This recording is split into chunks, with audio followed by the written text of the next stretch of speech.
संतप्त मानस शांत हों, जिनके गुणों के गान में वे वर्धमान महान जिन विचरे हमारे ध्यान। समाधि के नाम पर मरण की ही चर्चा होती है। भले ही हम अकेला समाधि शब्द क्यों ना बोलें, तो सामने वाला कहता अच्छा आज समाधि मरण पर प्रवचन होगा कि नहीं, समाधि मरण पर नहीं, सिर्फ समाधि पर। हाँ वो तो ठीक है, वही जो समाधि मरण होता है ना मरते समय। तो ये ध्यान से सुनिए कि ये समाधि मरण की बात नहीं चल रही है। ये समाधि जीवन की बात भी नहीं चल रही है। यद्यपि आपकी पुस्तक में हेडिंग के नीचे ही ये लिखा है कि समाधि मरण नहीं है, जीवन है। आगे के अनेक छंदों में जो 20 छंद आपने अभी पढ़े, उनमें भी ये अनेक बार आया कि समाधि मरण नहीं है, जीवन है। मरण से तो हटें, न समाधि मरण है न समाधि जीवन है। आज जो हम चर्चा करने वाले हैं वो सिर्फ समाधि पर करने वाले हैं, समाधि मरण पर नहीं, समाधि जीवन पर भी नहीं।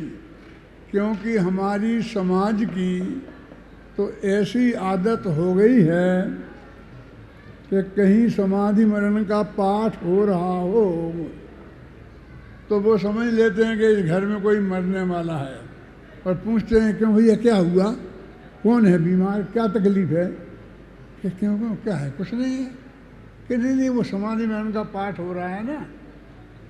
माने कोई आदमी मरने वाला है, वो इसका ही प्रतीक बन गया है। और भाग्य से समाधि मरण के पाठ के नाम पर हमारे यहाँ जो उपलब्ध है जिन वाणियों में, तो तेरे को कौन दुख है, मृत्यु महोत्सव भारी। तो ये कौन सा दुख है? ये मृत्यु का महोत्सव है, और पांडवों को अग्नि से जला दिया गया था। सुकौशल मुनि के ऊपर इस तरह का उपसर्ग हुआ था, सुकुमाल को शालिनी भग गई थी। फिर हम एक एक कहानी सुनाना शुरू करते हैं और फिर कहते हैं कि उनने तो इतना दुख सहा। तो तेरे को कौन दुख है, मृत्यु महोत्सव भारी। यानी कहते हैं, वो कहता है गर्मी बहुत लग रही है। तुम्हें मालूम है पांडवों के माथे पे अग्नि की सिगड़ी रख दी थी, वो जला दिया था, सारे शरीर में गरम गरम गहने पहना दिए थे। इतना तो नहीं है, और नरक में तो इतना दुख है कि मेरु समान लोहे गल जाए, ऐसी शीत उष्णता खाए। यानी हम लोगों के दिमाग में समाधि मरण माने बहुत दुख की अवस्था। मैं ये बताना चाहता हूँ कि पूरे 7 दिन में ये समाधि मरण का पाठ तो मैं पूरा करूँगा ही, और इसके बाद 16 शतक के अंत के कितने 20 छंद हैं, 25 छंद हैं, उनमें भी बहुत मार्मिक समाधि की बातें हैं, वो भी मैं बताऊंगा आपको। इसलिए आप धैर्य से सुनिए। इस समाधि की चर्चा है, समाधि मरण की चर्चा नहीं, ये दुख की बात नहीं है। तो हमारे यहाँ ऐसे समाधि मरण के पाठ बन गए हैं, और उनने हमारी इस मान्यता को कि समाधि मरण तो बहुत दुख की अवस्था है, और होता भी ऐसा है कुछ। कि कोई आ जाता है समाधि मरण लेने के लिए, सारी जिंदगी तो उसने संयम ध्यान नहीं कर पाया है, और जाते ही हम उसे कपड़े खोल देते हैं और मुनि बना देते हैं। जिंदगी भर जो दिन में 4-4 रुपये खाता रहा है उसका बिल्कुल खाना बंद कर देते हैं, पानी भी बंद कर देते हैं। इसलिए लोग समझते हैं समाधि मरण माने मरणांतक कष्ट, बहुत तकलीफ। उस तकलीफ के साथ इस समाधि का संबंध जुड़ गया है। फिर हमारे कवियों ने भैया भैया काव्य बना दिए हैं, सेठियों ने मंदिर की दीवारों पर बढ़िया बढ़िया उसके चित्र बनाकर सुकुमार का, सुकोसर का, सारे वे मुनिराजों के चित्र हैं कि जो उपसर्ग में मरे। ये जरूरी है कि सभी मुनिराजों को उपसर्ग हों। उपसर्ग पुण्य के उदय से होता है कि पाप के उदय से?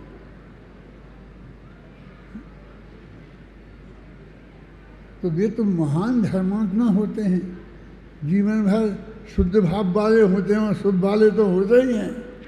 उनको ऐसा पाप का उदय कहाँ से आता है? लाखों में एक आध को आ जाए तो अलग बात है। वो कहते हैं कि वो जितने गिनाए वो सब ऐसे ही ऐसे, तो हम समझने लग गए कि मुनि धर्म में तो ऐसा ही ऐसा होता है। मैं अत्यंत स्पष्ट शब्दों में कह रहा हूँ कि 1,00,000 मुनिराज में एक पे उपसर्ग होता है, घबराना नहीं, क्योंकि पुण्य का उदय होता है उनका, तो ऐसा पाप का उदय कहाँ से आया? ये तो बहुत महान, देखो ये सब बड़े बड़े विद्वान लोग यहाँ बैठे हुए हैं। तत्वा सूत्र में, गोमत सार में, ये साफ शब्दों में लिखा है कि 11 स्थान निर्जरा के होते हैं। असंग गुणी निर्जरा होते हैं, सम्यक दृष्टि, श्रावक, व्यर्तानंत वियोजक, यानी सम्यक दर्शन से निर्जरा शुरू होती। निर्जरा माने आनंद की वृद्धि, शुद्धि की वृद्धि, उसका नाम निर्जरा है ना। तो उनके तो निरंतर आनंद की वृद्धि होती है। फोटो में जी ने प्रश्न किया गोमत सार में कि सम्यक दृष्टि के भी होती है, तो किससे असंख्य गुणी होती है? तो उन्होंने कहा भद्र मिथ्या दृष्टि से, कि मिथ्या दृष्टियों के भी निर्जरा होती है। और फिर बहुत बहस हुई है बनारसी दास की कि हे तूने इस अशुद्धता में शुद्धता का अंश माना कि नहीं माना? माना तो क्या बात आते कहीं आती है। असंख्य गुणी शुद्धि। अब एक मुनिराज हैं, वे समाधि में गए, तो अब चौथे गुणस्थान से 5वें गुणस्थान में असंख्य गुणी, फिर असंख्य गुणी, फिर असंख्य गुणी, ऐसे 11 स्थान है। तो 5वें 6वें स्थान पर वो हैं, तभी तो अनंत शुद्धि की वृद्धि माने आनंद की वृद्धि, सुख की वृद्धि। वे तो सुख के पिंड हैं, उन्हें तो हमें तुम्हें तो सुख है ही कहाँ। जिनके सम्यक दर्शन का भी ठिकाना नहीं है, उन्हें सुख कहाँ है? वे तो अनंत दुखी हैं, और वे तो कितने सुखी हैं। तो ये समाधि अनंत सुख का नाम है। मैंने तो इसमें एक छंद लिखा है, बोलना उसे।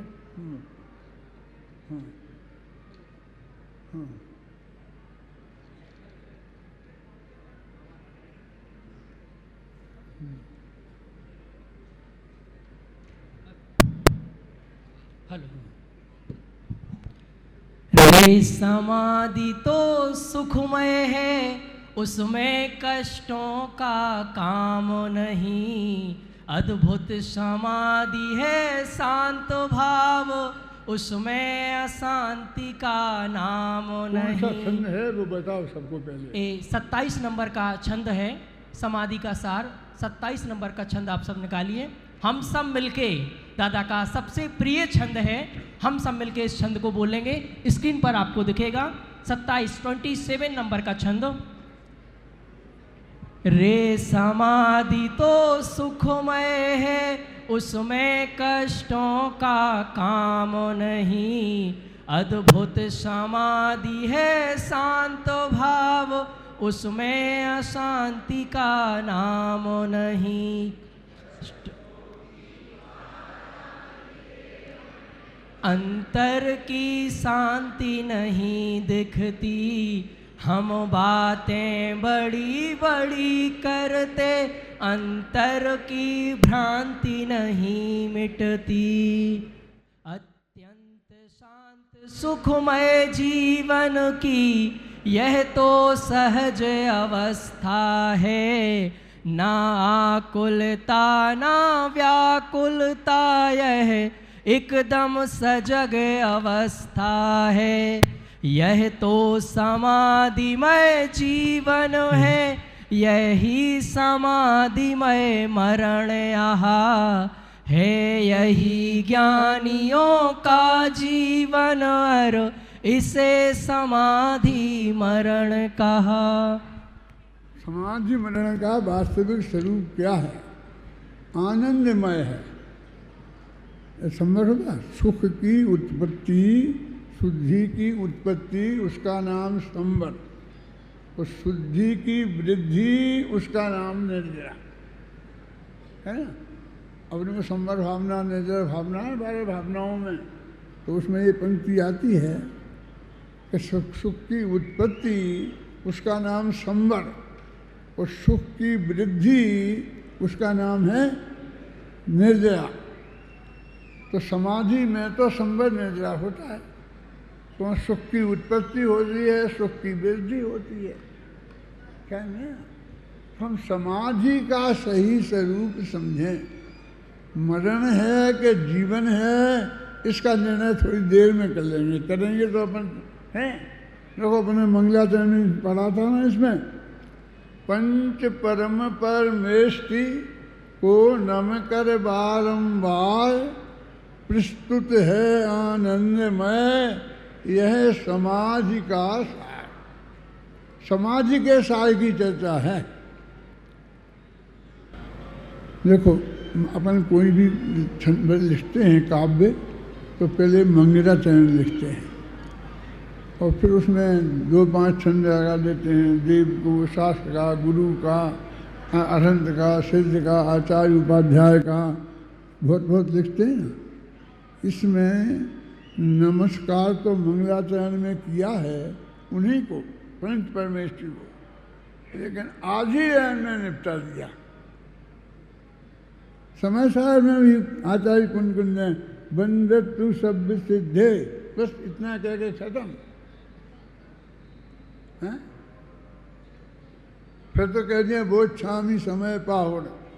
इसमें कहते पंच परम परमेष्टि को नम कर बारंबार, मंगलाचरण हो गया। पंच परमेष्टि को नमस्कार हो गया। अब ज़्यादा समय इसमें खर्च नहीं करते हैं। अब तो प्रतिज्ञा है, प्रस्तुत है आनंदमय यह समाधि का सार। पहली पंक्ति में ही असली बात कही। ये जो समाधि है ये आनंदमय है, ये दुख का नाम समाधि नहीं है। प्रस्तुत है आनंदमय यह समाधि का सार। इस समाधि क्या है? मैं कहता हूँ इस सभा में लोगों से कई दफा कि मैं तो समाधि में हूँ और मेरे से बात मत करो। तो लोग कहते समाधि में, हम तो इन्हें चलते फिरते देखते हैं, खाते पीते देखते हैं, तो ये तो हमसे बात भी करते हैं। समाधि में कैसे होते हैं? क्योंकि हमने समाधि में जो होते हैं आज तक ऐसे ही देखे हैं कि जिनका चलना फिरना बंद हो जाता है, जिनका बोलना चालना बंद हो जाता है, आधे बेहोश हो जाते हैं, खाना पीना बंद हो जाता है। मैं आचार्य विद्यानंद जी के पास गया, मेरे उनसे बहुत अच्छे प्रेम के संबंध थे। तो मैंने कहा गुरुदेव का तो स्वर्गवास हो गया है, अब मैं समाधि लेने का विचार कर रहा हूँ। मैंने विद्यानंद जी से कहा, प्रकाश जी, उन्होंने कहा ठीक है लेकिन पानी में छोड़ देना। मैं क्या कह रहे हो कि जी समाधि लेंगे तो पानी क्या सब छूटेगा? जैसा शास्त्र में बताया है कि उसके अनुसार छूटेगा। तो उन्होंने कहा कि भगवती आराधना पढ़ लेना। मैंने कहा भगवती आराधना 2200 गाथाएं हैं, मैंने पढ़ी भी हैं, उनको पढ़ लेना इतना आसान नहीं है। आप तो बताओ कहाँ क्या लिखा है, कौन सी गाथा में क्या लिखा है और आप मुझे बताना चाहते हैं। तो उनने मुझे 40 पेज का एक पुथाना पकड़ा दिया, उनने लेख लिखे थे, उसमें वो सब बातें लिखी थी और उसमें एक जगह लिखा मिल गया, गाथा मूल गाथा में पानी में छोड़ देना। क्या कहे, समाधि में छोड़ने की बात है कि नहीं छोड़ने की बात है? प्रकाश जी बोले कि तुम्हें थोड़ा वर्षा हुआ और पानी जैसे प्यास लगी, खाना खाते पीते हैं और गला सूखेगा, फिर बहुत तकलीफ होगी, और इस तरह से एक मर्यादा है। पहले समाधि का स्वरूप समझो, उसका क्या है, और पूरा विवेक से निर्णय करके और फिर क्रम से उसमें बताया है। तो पानी का तो नंबर सबसे अंत में आता है ना। हम तो समझ रहे हैं पानी छोड़ने का नाम समाधि है।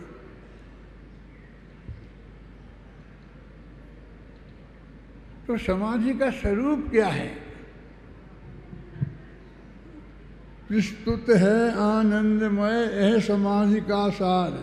देखो, स्वयं समाना स्वयं में, इसका नाम है समाधि। आधी पंक्ति में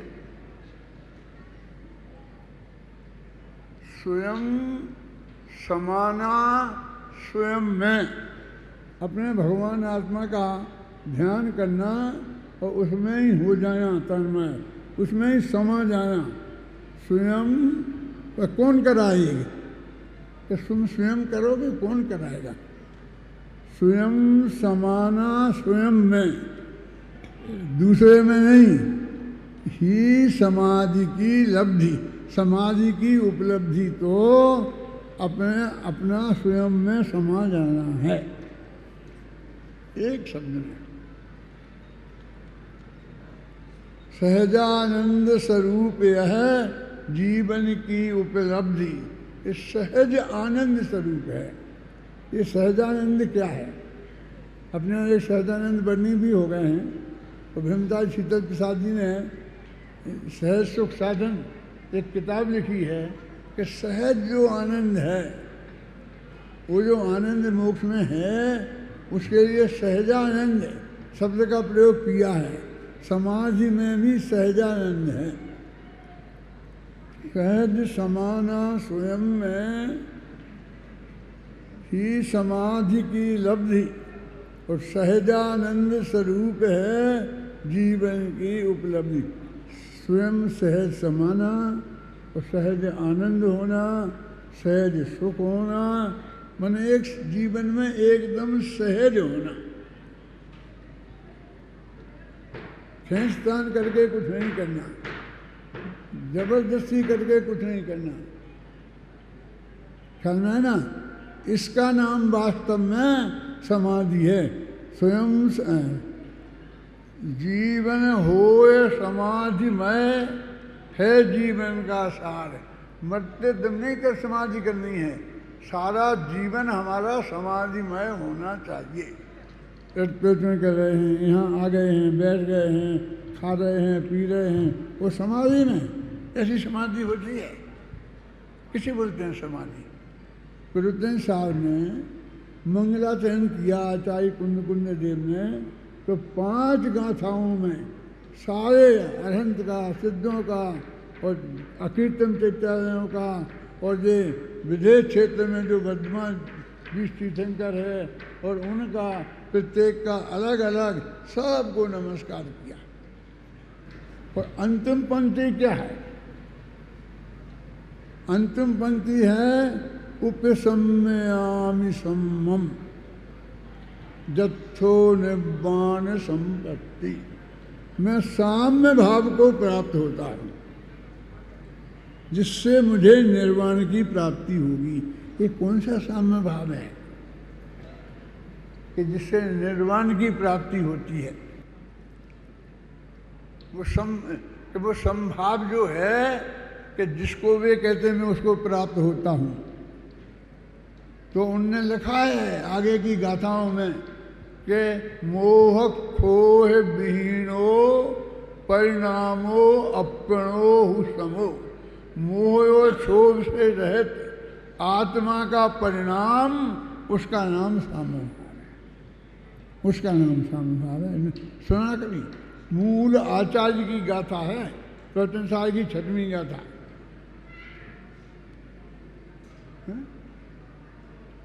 मोह माने मिथ्यात्व और क्षोभ माने राग देश।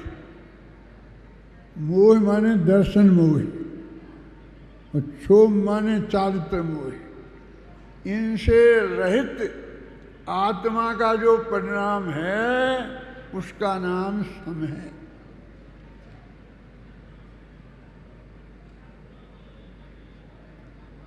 तो वो मोह और क्षोभ से रहित परिणाम क्या है? तो उन्होंने लिखा शुद्धोपयोग। वो शुद्धोपयोग पहला अधिकार जो है ज्ञान तत्व प्रज्ञापन महाअधिकार है, उसमें 3 अधिकार हैं, 4 अधिकार हैं। तो पहला है शुद्धोपयोग अधिकार, दूसरा ज्ञान अधिकार, तीसरा सुख अधिकार और चौथा सुपरिणाम अधिकार। वो कहते हैं वो संभाव है ना, मैं उसको प्राप्त होता हूँ, मैं अपने में जाता हूँ। नमस्कार किया और नमस्कार करके उनने ये नहीं कहा है कि अब मैं तुम्हें प्रवचन सार सुनाऊंगा और तुम ध्यान से सुनना। वे तो कहते हैं मैं अपने में जाता हूँ। अपने में जाना क्या है? साम्य भाव को धारण करना। साम्य भाव क्या है? मोह और क्षोभ से है तो आत्मा का परिणाम, वो नाम साम्य भाव है। तो इस समाधि में भी सम है ना। तो उस साम्य भाव को प्राप्त करना उसका नाम समाधि है।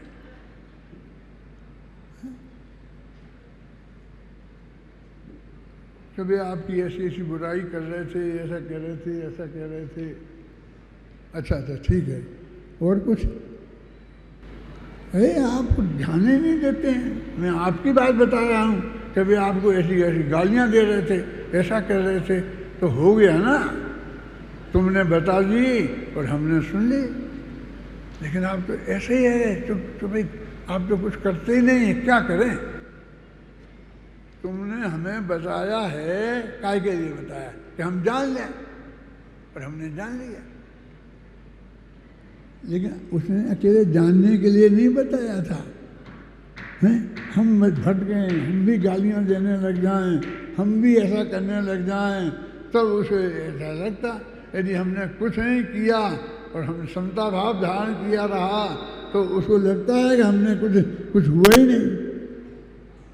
वो जो साम्य भाव का होना अंदर में, वो समाधि है और उसका वो वास्तविक स्वरूप है। वो भी सहज होना चाहिए।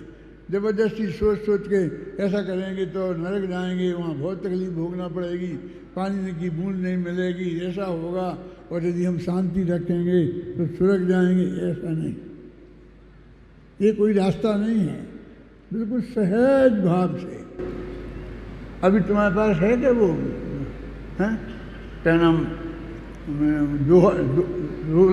16 निकालो 75 मंथन। उसमें आपको सब बात सहज होनी चाहिए। इस सहज पर कितना जोर दिया है वो मैं आपको बताना चाहता हूँ।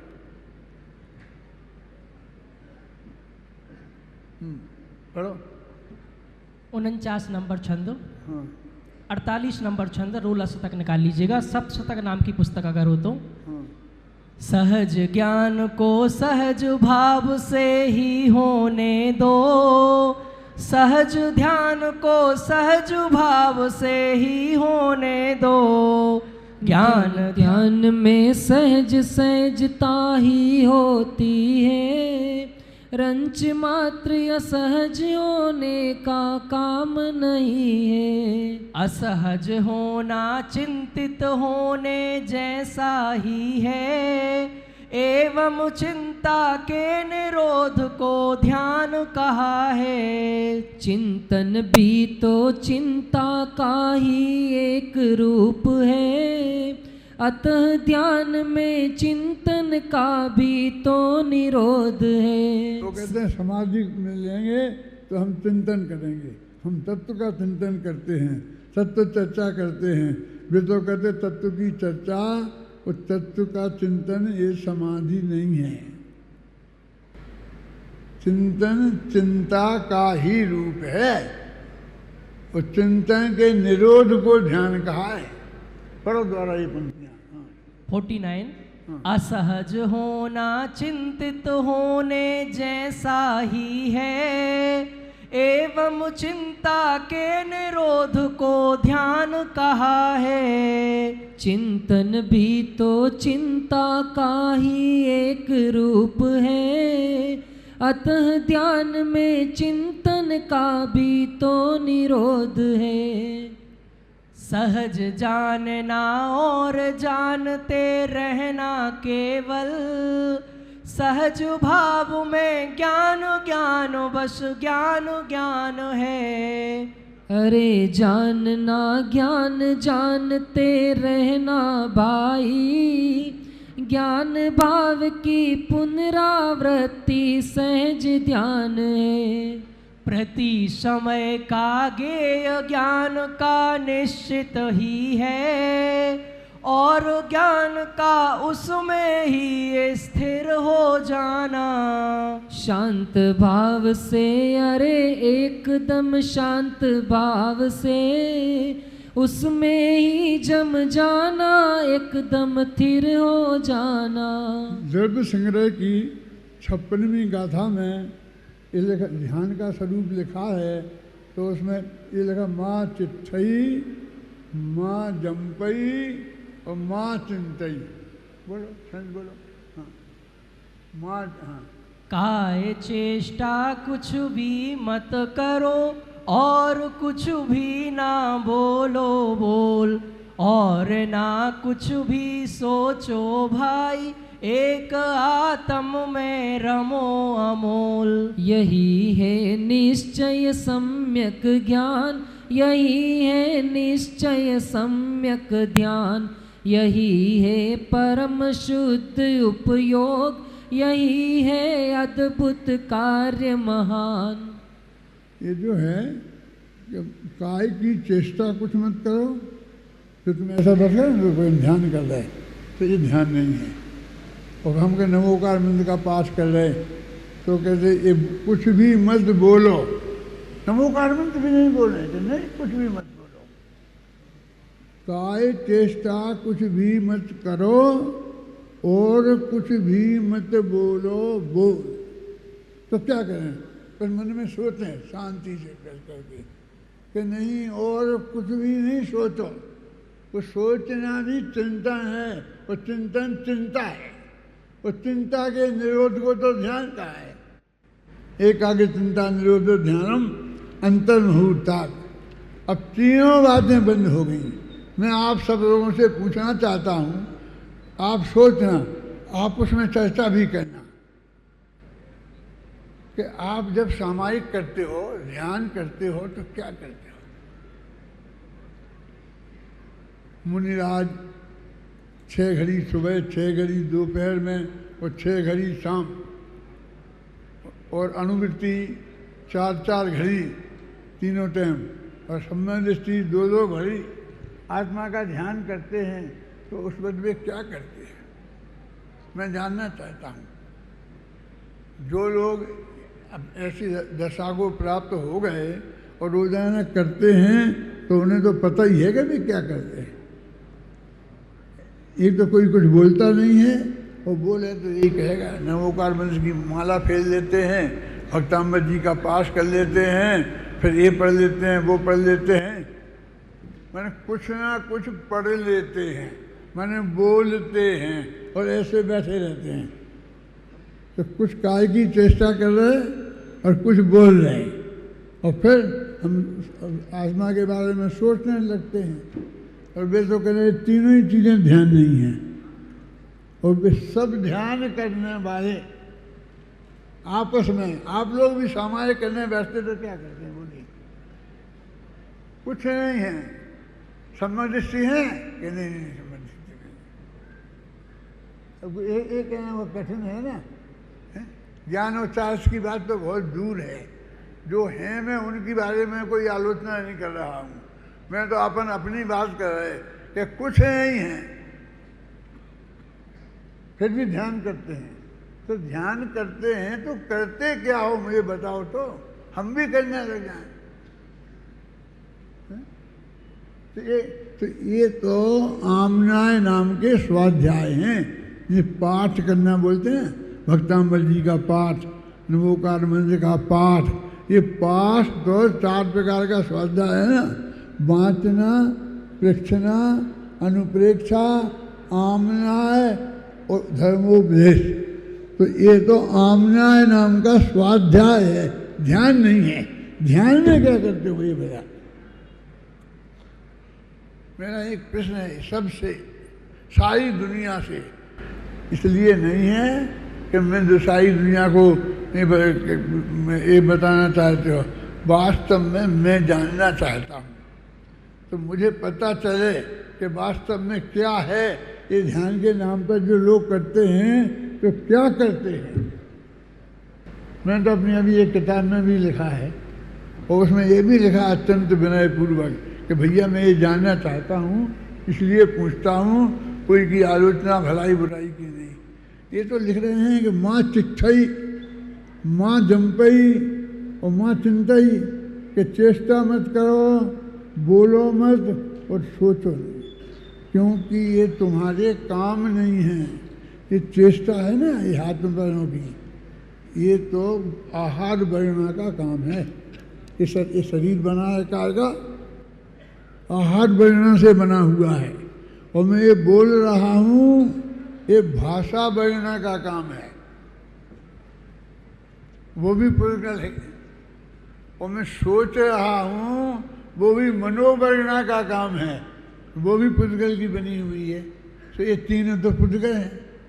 कौन? करना, बोलना और सोचना, और ये तीनों ध्यान नहीं है। ये देव संग्रह में लिखा है, और अपना देव संग्रह ऐसा शास्त्र है कि सब को स्वाध्याय उसका करते हैं। स्कूल में जाओ, पाठशाला में जाओ, तो कई साल में देव संग्रह पढ़ा देते हैं। तो समाधि क्या है? समाधि तो वो असली सामायिक ही है, तो जो उपयोग है, क्या है वो समाधि का वास्तविक स्वरूप, उसकी चर्चा अपन अभी करेंगे। मेरा गला बार बार सूखता है, मैं ज़्यादा बोल नहीं सकता हूँ। अभी पानी पी के आऊँ और फिर सूख जाता है, फिर सूख जाता है। अब कैसे ये नहीं सूखे, इसलिए भी मैं इसका सहयोग लेता हूँ कि थोड़ा ये बोले तो आपको कुछ मेरे को आराम मिल जाए। लेकिन मैं 7 दिन, मेरे 7 व्याख्यान हैं, और मैं यही बात समझाने वाला हूँ। तो इन 7 व्याख्यानों में कुछ ना कुछ समझा ही लूँगा, ऐसा मेरा पक्का भरोसा है। अभी आज की बात तो मैं अभी समाप्त करता हूँ।